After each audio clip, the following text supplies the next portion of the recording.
31-year-old Brian Plummer creates Android apps from a lower Manhattan common workspace where even the bathroom doors indicate the significance of Android to the ethos of young techies. My name is Brian.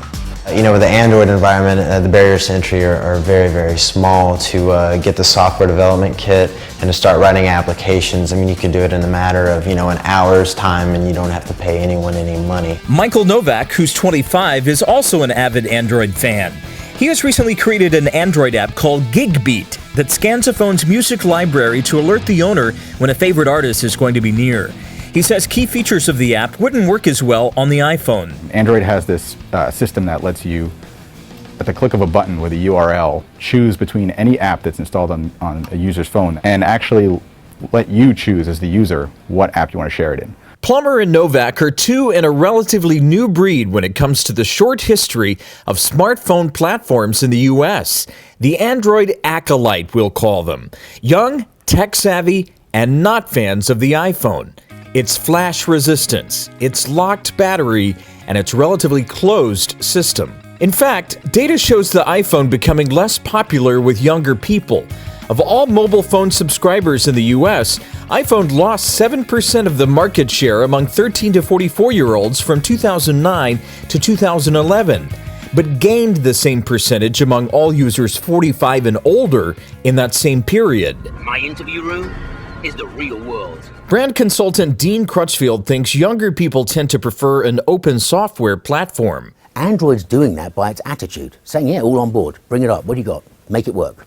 Apple, not, no way. I still like to be able to hook my phone into, any computer and have it as a mass storage and basically not tied down to iTunes. You're seeing a lot more variety, even at the application level on Android.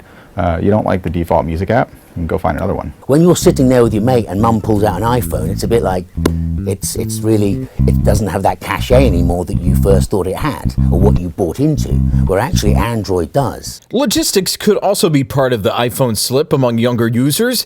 It's taken longer than expected to get the new iPhone to market, critical time that has benefited Android. When you're a teenager or, a 20-something, you want instant gratification. Okay, you've had your smartphone or mobile phone for the past 2 years. It's time for you to upgrade, and the summertime hits, and you know what? That new iPhone's not there.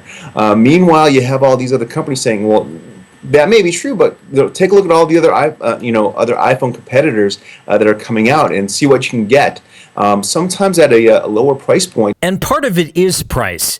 While the iPhone is benefiting from the buying power of older users, Android devices are generally cheaper, attracting younger crowds. Also, unlike the iPhone, Android is offered on devices by several manufacturers. I mean, the iPhone, it's one phone, it's one platform. There's not much of a variety there. With Android, there's hundreds of phones that you can go buy. It syncs, with my Gmail, all my contacts. And there is reason to win young people early. Since it's difficult to switch apps and platforms once you've picked, users usually stick with the operating system they start out with. To be fair, Crutchfield says iPhone's drop in appeal in younger users is partly attributable to the typical brand cycle for new products, starting with the urban kid who first gets the product. And it's cool, makes it cool.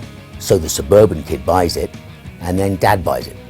And then, of course, it's changed because the urban kid is doing something else. Apart from age, there is a broader shift in mobile platform usage. While Apple's share has stayed relatively flat at 27%, Android has gone up 5.5% to 42% just this summer, this according to ComScore. Crutchfield thinks Android is capitalizing on the rebellion underdog spirit popular with young people that Apple perfected early on, particularly in that famous 1984 Apple ad. It's become the control freak of the category. It's Apple's way or no way. Well, that's not the case with Android. You can have it any way you like. It's appealing to that youth again in the sense of, this is our movement. There are specific Android features which appeal to younger smartphone users, with keyboards that cater to frequent texters. And I guess with the younger crowd, text messaging and instant communication, it seems to be like a very, very popular feature. And, having a slide-out keyboard phone actually does pretty well for that. Though Apple declined to comment for this report, there is some indication that Apple's adjusting to the recent shifts to Android. The notification system's just been fantastic on Android. And, it's obvious that Apple kind of notices this too, because they have a very similar drawer-like notification area on iOS 5 that looks exactly like the one on Android. But this is Apple, still very cool for quite a few people. You know, when they come out with their new device, boom, again, it's the iPhone Christmas time effect again. Regardless of age, you know, they're going to come back and you're going to see those lines again forming out of AT&T, Apple stores, probably Verizon, and now Sprint. In which case, that hesitant hipster embarrassed by mom and her iPhone may yet have a way to be cool again, for now.